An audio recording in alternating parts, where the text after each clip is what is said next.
አሜን። ዘላለም ሥላሴ ቅዱስ አምላኽና እግዚአብሔር ምሕረትን ሰላምን ንዓለም ኩሉ እትልእኽ ብምሕረትካን ብቅድስናኻን ንዓለም ኩሉ እትመርሓ ንስኻ ኢኻ እሞ ክብሪ ምስጋና ኣምልኾት ውዳሴ ንዓኻ ይኹን። ናይ እግዚአብሔር ደቂ ናይ ቅድስቲ ቅዱሳን ናይ ድንግል ማርያም መፍቀርቲ ምላእ ዓለም ዘለኻትኩም ብሕያው ኣምላኽና ብእግዚአብሔር ፍጹም ብዝኾነ ሰላምታ ሰላም እብለኩም ኣለኹ። ደጊመ ሰላም እግዚአብሔር ምስ ኩላትና ይኹን። ከመይ ውዒላትኩም ከመይ ቀኒኻትኩም? አሜን። መድኃኔ ዓለም ክርስቶስ ሽሙ ዝኸበረን ዝተመስገነን ይኹንልና። ሎሚ ከም እግዚአብሔር ኣምላኽና ፈቃድ እንነጋገረሉ ናይ ትምህርትና ኣርእስቲ ዝኾነና ኣብ ሐዋርያ ቅዱስ ጳውሎስ ዝለኣኾ መልእኽቲ ናብ ሮሜ ሰባት ምዕራፍ 3 ካብ ፍቕዲ 24 ዘሎ ቃል እዩ ዝኸውን። በቲ ብኢየሱስ ክርስቶስ ዝርከብ በጃ ምሕላፍ ብኸምኡ ብጸጋኡ ይጸድቁ ዝብል ቃል እዩ። ብዚ ቃል እዚ መልዓሊ ጌርና ክንነጋገር ኢና። ወጽድቅሰቼ በከንቱ ኮነ ብጸጋ ዚአሁ ረከቡ ሕይወተ በኢየሱስ ክርስቶስ። ብኢየሱስ ክርስቶስ ዝኾነ ቤዛነት ወይ ከዓ በጃ ምሕላፍ ብኸምኡ ብጸጋኡ ይጸድቁ ይብለና። እዚ ቃል እዚ ሐዋርያ ቅዱስ ጳውሎስ ብዛዕባ ደም ኢየሱስ ክርስቶስ ብዛዕባ መድኃኒትና ክርስቶስ ቤዛነት ኣብ ዝተናገሮ ቃሉ ዝመሃሮ ቃል እዩ። እግዚአብሔር አምላኽ በዚ ቅዱስ ቃል ከጸናንዓናን ክምህረናን ሰናይ ፈቃዱ ይኹን። ብስተ ቅዱሳን ወላዲተ አምላክ በረከታ ረድኤታ አማላድነታ አይፈለየና።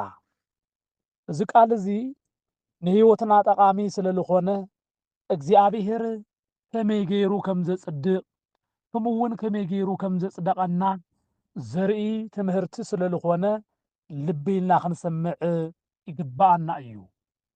እዚ ብዙሕ ብመናፍቃን ክኾን ይኽእል፣ ከምኡውን ብዝተፈላለዩ ቤተ እምነታት ኣብያተ እምነት ሕቶ ኮይኑ ዝለዓል እዩ እሞ ከም ፈቃድ እግዚአብሔር እንታይ ዝብል ትርጉም ከም ዘለዎ ክንርኢ ኢና። ብኢየሱስ ክርስቶስ ዝኾነልና ነገር እውን እንዳመስከርና አሜን እንዳበልና እግዚአብሔር አምላኽና ክነኽብሮን ክነመስግኖን ኢና። እግዚአብሔር ምሸቱ ይባረኸልና። እግዚአብሔር ጉባኤና ይምርሓልና።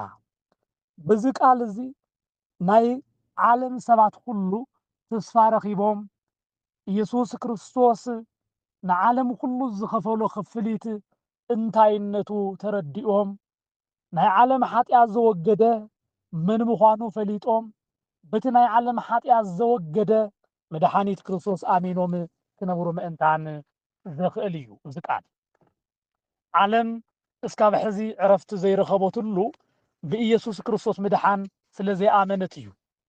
በዚ ምድሓን መገዲ ስለ ዘይኣመነት ዓለም ኣብ ድኽመትን ኣብ ጭንቀትን ኣላ።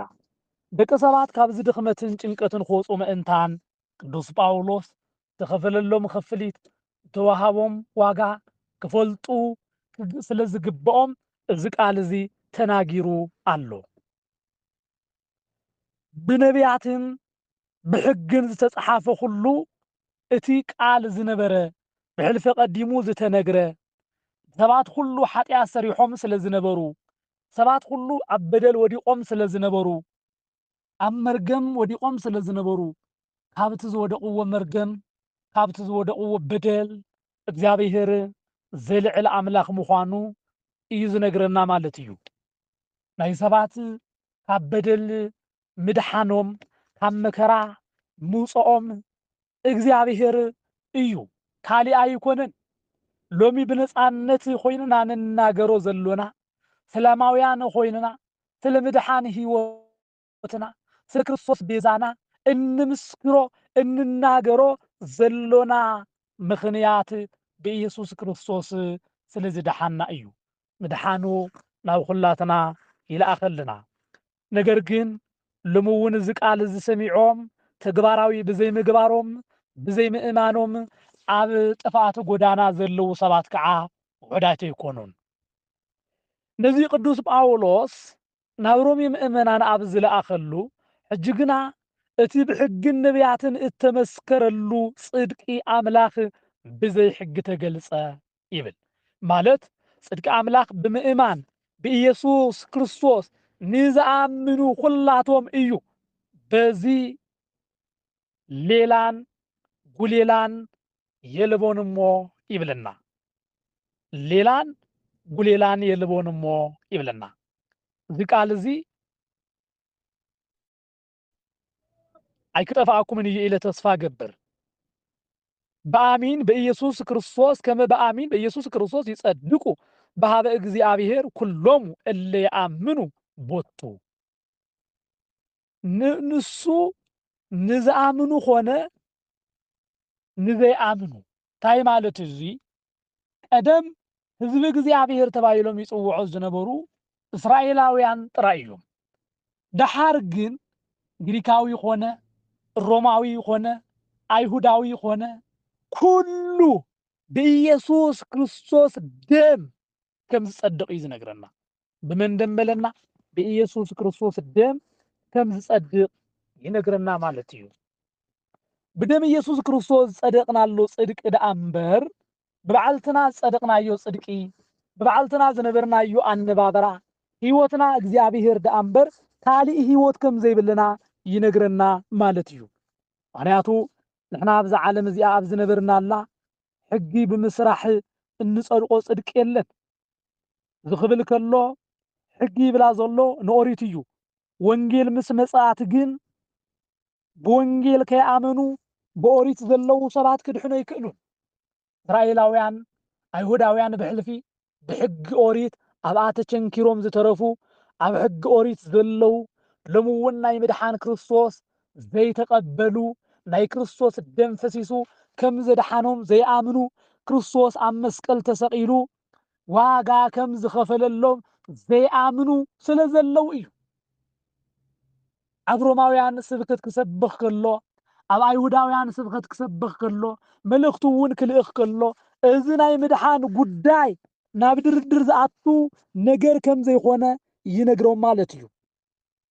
ምክንያቱ ብዙሓት ኣብ ሕጊ ኦሪት ኮይኖም ሕጊ ኦሪት እያ ተድሕን እንዳበሉ ኣብኣ ዝተረፉ ነይሮም።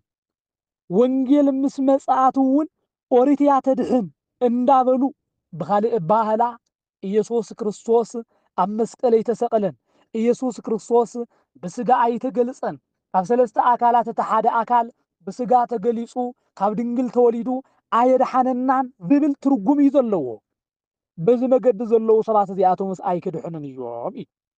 ምክንያቱ ብወንጌል ከይኣመኑ ናይ ኦሪት ሕጊ ጥራይ ሒዞም ሰባት ክድሕኑ ይኽእሉ ድዮም? ኣይክእሉን። ሎሚ እውን ትንቢት ክርስቶስ እንዳተናገሩ ትንቢታ ከም ዘይተፈጸመት ዝኣምኑ ኣለዉ አይሁዳውያን። ሎሚ እውን ንድንግል ማርያም ገና መጺኣ ክርስቶስ ክውለድ እዩ ኢሎም 2000 ገለን ዓመት ዘሕለፉ ሰባት ኣለዉ። ግን ክርስቶስ ትንቢተ ነቢያት ፈጺሙ ኩሉ ወዲ እዩ። ሓደ ዝተርፈና ነገር ኣሎ። ክርስቶስ መጺኡ ንፍርዲ ጥራይ እዩ ዝመጽእ። እዞም በዚ ተስፋ ዘለዉ ተስፋኦም ከንቱ እዩ ማለት እዩ። ተስፋኦም እንታይ እዩ? ከንቱ እዩ። ስለዚ ሕጊ ኦሪት ሒዞም ብወንጌል ዘይኣመኑ እዚኣቶም እንታይ እዮም ዝኾኑ? ሕጊ ኦሪት ስለ ዝሰርሑ ሕጊ ኦሪት ስለ ዝፈጸሙ ምድሓን ኣለዎም ደም የብሎምን። ስለዚ ሕጊ ብምፍጻም ጥራይ ዝጽደቕ ነገር የለን። ኃጢአት ብሕጊ ተፈሊጡ ኣሎ። ኦሪት ኃጢአት ዝኾነን ዘይኾነን ፈልያ ተፍልጥ እያ። ስለዚ እዩ እቲ ናይ ኦሪት ቃል እቲ ናይ ኦሪት ሕጊ ዝምህረናን ዝነግረናን ዘሎ። ሰባት በኦሪት ጥራይ ኣሚኖም ክድሕኑ ኣይኽእሉን። ምድሓን ብእግዚአብሔር ብክርስቶስ ኢየሱስ ስለ ዝኾነ ማለት እዩ። ቶም ንምድሓን ህይወት ዝቀረቡ መን እዮም ተባሂሎም ብወንጌል ዝኣመኑ እዮም ማለት እዩ። ብወንጌል ዘይኣመኑ ናይ ምድሓን መንገዲ ኣይተኸተሉን ማለት እዩ። ምክንያቱ የርእየና ኩሎም ኣቢሶም ነበሩ እዩ ዝብለና። ኩሎም ኃጢአት ሰሪሖም ነበሩ፣ ክብሪ እውን ጎዲልዎም ነይሩ። ክብሪ እግዚአብሔር ጎዲልዎም ነይሩ። ክብሪ እግዚአብሔር ተቐኒስዎም ነይሩ። ክብሪ እግዚአብሔር ተወሲድዎም ነይሩ። ስለዚህ ከዓ እቲ ክብሪ እግዚኣብሔር ዝተወሰዶም ሰባት ስለዝኾኑ ኣብ ኦሪት ስለዝኾኑ ወይ ከዓ ትማሊ ህዝቢ እግዚኣብሔር ተባሂሎም ስለዝተፀውዑ ጥራይ በዚ ናይ ትማሊ ሂወት ምድሓን ከም ዘይኽእሉ ይነግረና። ሎሚ ኩሎም ሰሪሖም ኣለዉ ክብል ከሎ ኣይሁዳዊ ሰሪሑ እዩ፣ ግሪኻዊ ሓጢኣት ሰሪሑ እዩ፣ ጣልያናዊ ሰሪሑ እዩ። ሓጢኣት ዘይሰርሐ ሰብ የለን። ሓጢኣት ስለ ዝሰርሑ በደሎም ተጠቐሰሉ ኩሉ ከም ዝበደለ እዩ ዝነግረና። ነገር ግን ኣብታ ነጥብና ክንመጽእ ከለና ብኢየሱስ ክርስቶስ ብዝኾነ ቤዛነት ግን ብምስራሕ ከይኾነ ዋጋ ብምኽፋል ከይኾነ ግሪካዊ ይኹን ኣይሁዳዊ ኩላትና ብማዕረ ዝረኸብናዮ ብማዕረ ዝተሸለምናዮ ብማዕረ ዝተኸፈለልና ነገር ግን ኣሎ። ንሱ እውን ናይ ኢየሱስ ክርስቶስ ደሙ እዩ ያነጽሐነ እምኩሉ ኃጣውኢነ። ደም ኢየሱስ ክርስቶስ ካብ ኃጢአትናን ካብ በደልናን ሁሉ ዘንጽሐና ምዃኑ ይነግረና። እዚ ንመን እዩ? ንአይሁዳውያን ድዩ? እዚ ንመን እዩ? ንእስራኤላውያን ድዩ? እዚ ንመን እዩ? ንጣልያውያን ጣልያናውያን ድዩ? እዚ ንመን እዩ? ንሰዱቃውያን ድዩ? ንመን እዩ? እዚ ብኢየሱስ ክርስቶስ ንዝኣመኑ ሁላቶም ክኾን ዝተገብረ ወይ ከዓ ዝተፈጸመ እዩ። ምክንያቱ እዚ ናይ ክርስቶስ ጸጋ ንኹላትና ካሕሳ ዝኾን ንኹላትና ቤዛ ክኾን ዝኽእል ክፍልይ ስለ ዝኾነ ማለት እዩ። ነዚ እዩ ኩሎም ኃጢአት ክብሪ ኣምላኽ ገይሮም ስኢኖም እዮም፣ ክብሪ ስኢኖም እዮም ምስ በለ ብኢየሱስ ክርስቶስ ዝርከብ በጃ ምሕላፍ ብኸምኡ ብጸጋኡ ይጸድቁ ይብለና። ብጸጋ እግዚኣብሔር እዮም ዝጸድቁ እምበር ስኢሎም ኣይኮነን ኢሉ ይነግረና ማለት እዩ። መጽሓፍቲ ክነግረና ከሎ ኣብኡ ምድሓና ማለት ሕድገት ኃጢአት ዘሎና ማለት እዩ። እንታይ ዘሎና? ሕድገት ኃጢአት ዘሎና። ብመን እዩ ሕድገት ኃጢአት ዝተገብረልና? ብኢየሱስ ክርስቶስ እዩ። ብመድሃኒ ዓለም እዩ። ኣብ ዓለም ዘለዉ ኩላቶም ሰባት ክብሪ ጎዲልዎም ስለ ዝነበረ፣ በረኸት ጎዲልዎም ስለ ዝነበረ፣ ስራሕ ጎዲልዎም ስለ ዝነበረ፣ ተኣዛዝነት ጎዲልዎም ስለ ዝነበረ እንሆ ነቢያት ተላዒሎም፣ እንሆ ቅዱሳን ተላዒሎም እዚ ኩሉ ቅድስናኦምን ክብሮምን ግን ናብ እግዚአብሔር ከብጽሖም ይከኣለን ነይሩ። ናብ እግዚአብሔር ከብጽሖም ገነት ክኸፍተሎም ይከኣለን ነይሩ። ጽድቂ እግዚአብሔር ከርህወሎም ኣይከኣለን ነይሩ። ነዚ እዩ ኣብኡ ምድሓና ማለት ይብል ቅዱስ ጳውሎስ ቆላሲስ ናብ ቆላሲስ ምእመናን ኣብ ዝለኣኾም መልእኽቱ ምዕራፍ 1 ካብ ፍቕዲ 14 ስለ ምድሓኑ ክነግረና ከሎ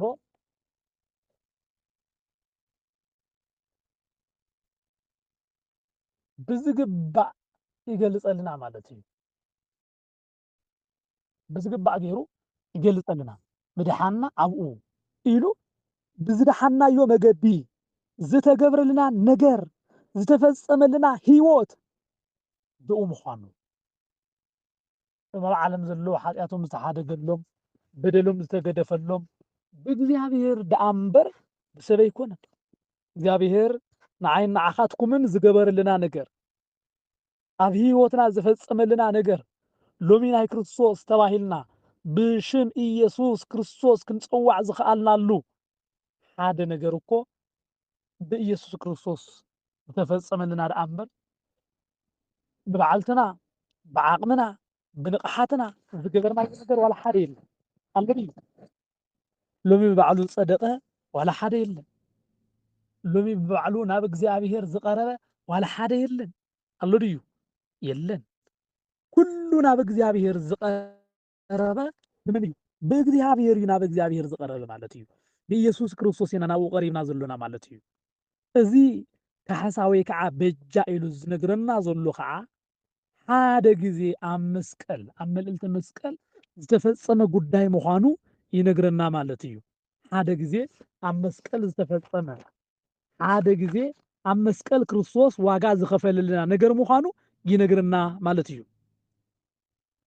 እዚ ከዓኒ ክርስቶስ ኣብ መስቀል ተሰቒሉ ኣብ ዕንጨት ተሰቒሉ ብዕለተ ዓርቢ ዝኸፈሎ ዋጋ ንኹላትና ከምኡስ ኮይና ብፀጋኡ ክንድሕን ምእንታን ዝተኸፈለና ክፍሊት እዩ ሎሚ ናይ ምድሓና ምስጢር ሎሚ ናብ እግዚኣብሔር ዝቐረብናሉ ጥበብ بعقمنان بحيلنان بسلطانان كم زي خونه نفلت يقبعنا أمو بمن يو بكريستوس إيسوسينا مالتي كم زي بلنا مصحف كنقرنا أكله نسو بمحصاب نسو بمحرتون بمحصاب حدش لدتن بمحداس منفس قدوس نيو زدحاننا امبر نحنا بزقبرنا يو قبر صدق ايكونن يبل تيتو ملأختي معراف سلسته لفقد حمشته جميل زلو قال تيتو نابز تبعاله دق مزمورو ود مزمورو زلاخو حواريا باولوس حزون انت يبلنا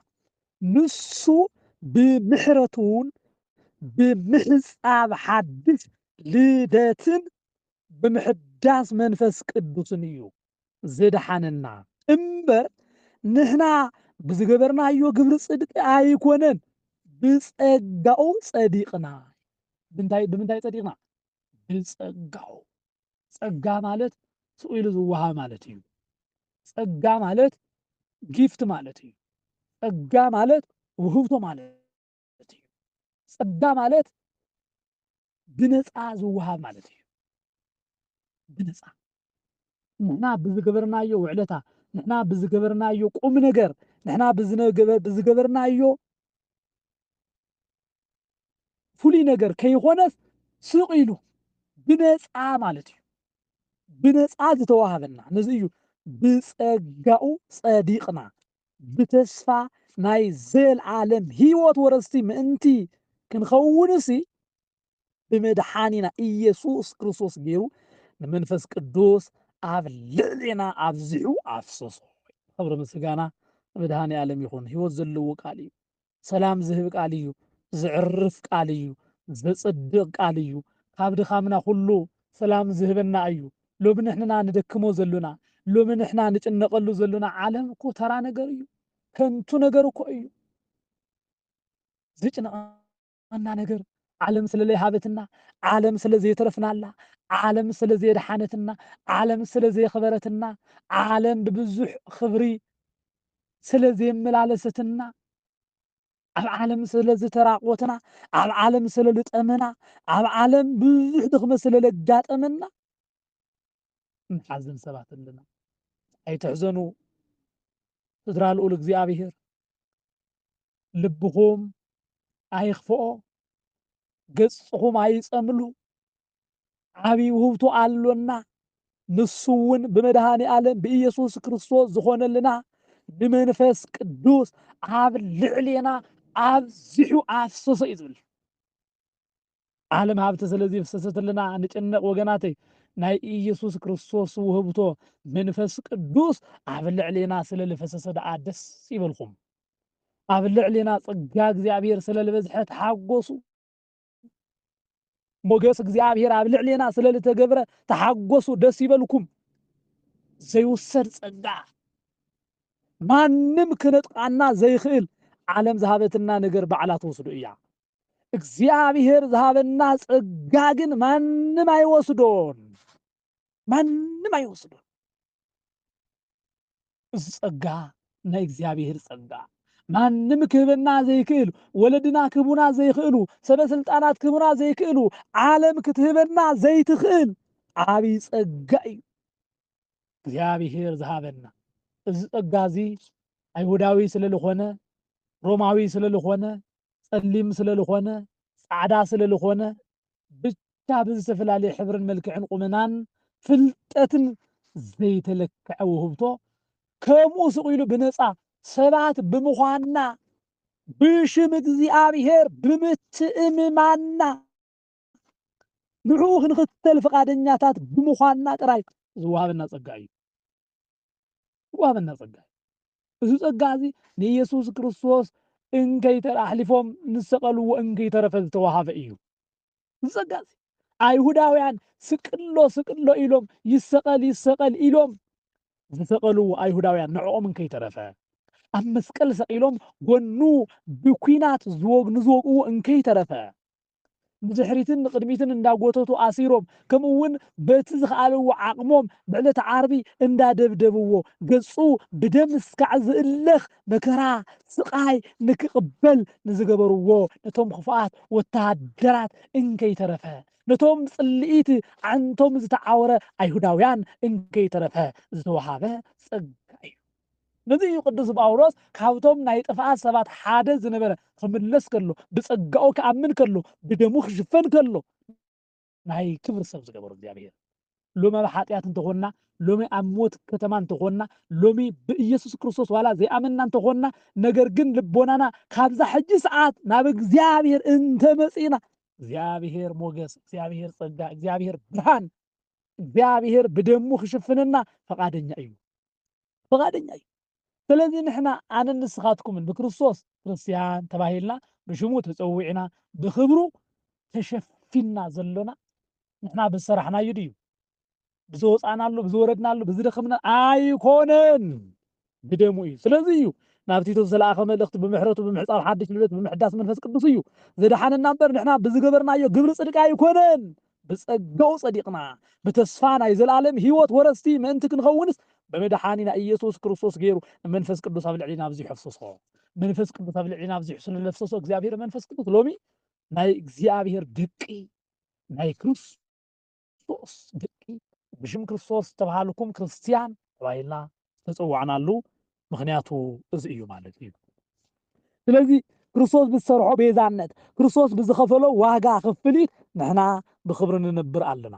ክርስቶስ ቤዛ ከይኮነ ክርስቶስ በጃ ከይኮነ ካሕሳ ዝተኸፈለልና ክፍሊት የለን።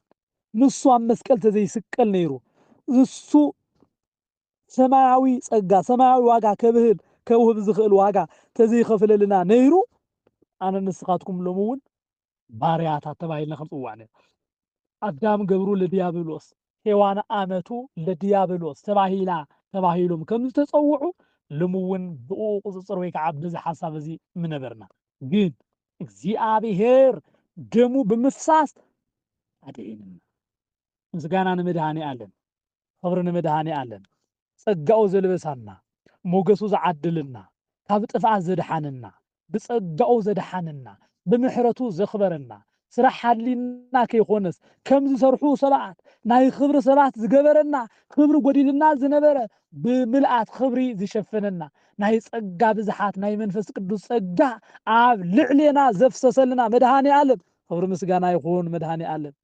ጸጋኡ ዘብዛሓልና መድሃኒ ዓለም ኣምልኾት ውዳሴ ንዕኡ ይኹን እግዚአብሔር መስግንዎ ስቁኢልና ብጸጋኡ ዝድሓና ኢና ወገናት ክብሪ ምስጋና ንመድሃኒ ዓለም ይኹን ዝድሓነና መድሓን ዝገበረልና ግብሪ ዝሃበና ጸጋ ዝተዋሃበና ሞገስ ተመልኸቱ ይኹን ሎሚ ደዊልና ንኸድ ሎሚ ሰባት ተባሂልና ክንፅዋዕ ዝኸኣልናሉ ብእግዚአብሔር ደኣ እምበር ሰባት ይነበርና ሰባት ነይርና ክብሪ ጎዲልና ነይር ክብሪ ዝጎደሎ ሰብ ከዓ ሰብ ተባሂሉ ኣይፅዋዕን ነዚ እኮ እዩ ክርስቶስ ኣምላኽ ዳግማዊ ኣዳም ተባሂሉ ዝመፅኣሉ ቀንዲ ምክንያት ስለምንታይ ይመስለኩም ሰብ ምዃን ኣብይዎ ስለ ዝነበረ ሰብ እግዚአብሔር ብስጋ ተገሊጹ ንወዲ ሰብ ሰብነት ከርእዮ ወይ ከዓ ሰብ ክኾን ሰብ ማለት ሙሉእ ማለት እዩ ካብ 7 ነገር ዝተረኽበ ከ4 ባህርያተ ስጋ ካብ 3 ባህርያተ ነፍሲ ዝተረኽበ እዩ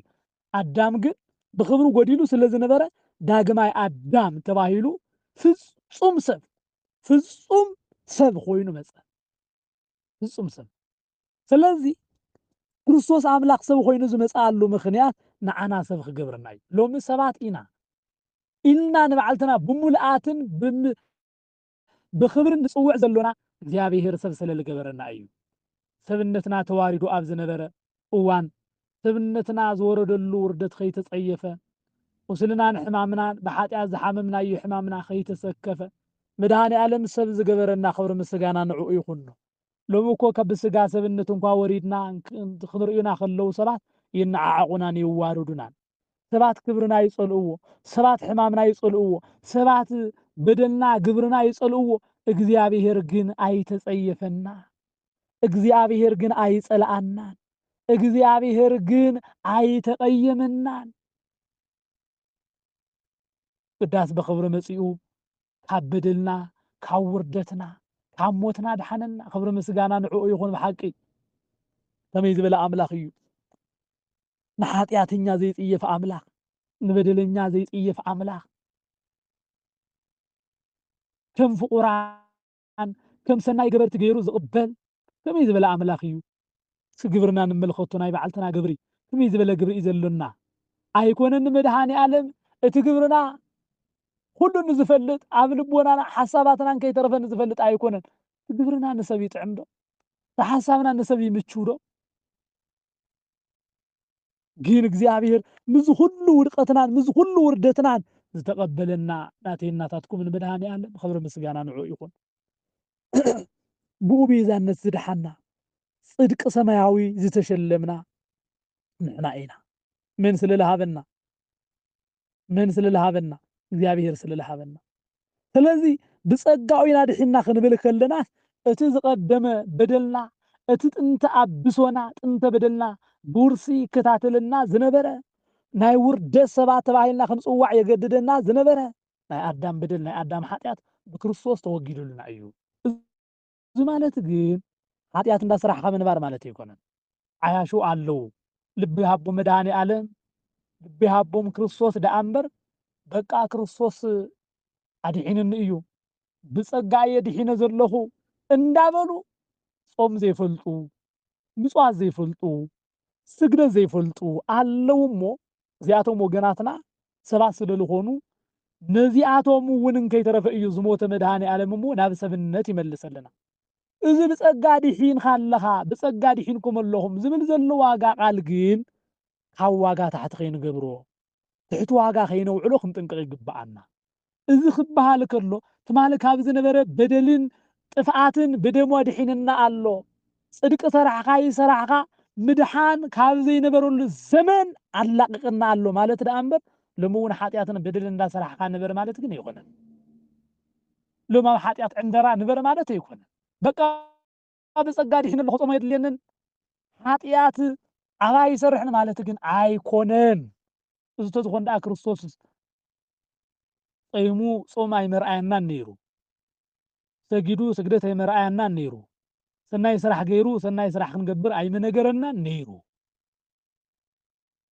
ትማሊ ሰናይ ነገር ገይርና ጾይምና ጸሊና ዋጋ ዘይንቅበል ዋጋ ዘይንረክበሉ ዋጋና ሁሉ ኣብ እግዚአብሔር ተሰማዕነት ዘይብሉ ዝነበረሉ ጊዜ አወጊዱ ናይ መከራ ዘመን ናይ ሰላም ዘመን ናይ ፍቅሪ ዘመን አምጽኡ እግዚአብሔር ናይ ምሕረት ሰባት ገይርና ደአምበር በቲ ናይ ትማሊ ህይወት ጥራይ ነበሩ ዝብል ዋጋ ግን ኣይኮነን እዩ በኃጢአት ተመላለሱ ማለት ግን አይሆንም ብዝሙት ተመላለሱ ማለት ግን አይሆንም ብጸጋው ድሒና ለና ክንብል ከለና እግዚአብሔር አምላክ ዝገበረልና በደሙ ዝከፈለልና ክፍሊት እንዳዘከርና ክንነብር እዩ ወገናቴ ስለዚህ በትፍቁር ብኡ ዝጸደወና ንውዳሴ ክብሪ ጸጋው ብፍታው ፈቃዱ በኢየሱስ ክርስቶስ ንርእሱ ውሉድ ክንኾኖ ቀደም መደበና ብኡ በደሙ ድሓን ማለት ከምቲ ሃብቲ ጸጋው ሕድገት ኃጢአት አሎና ይብል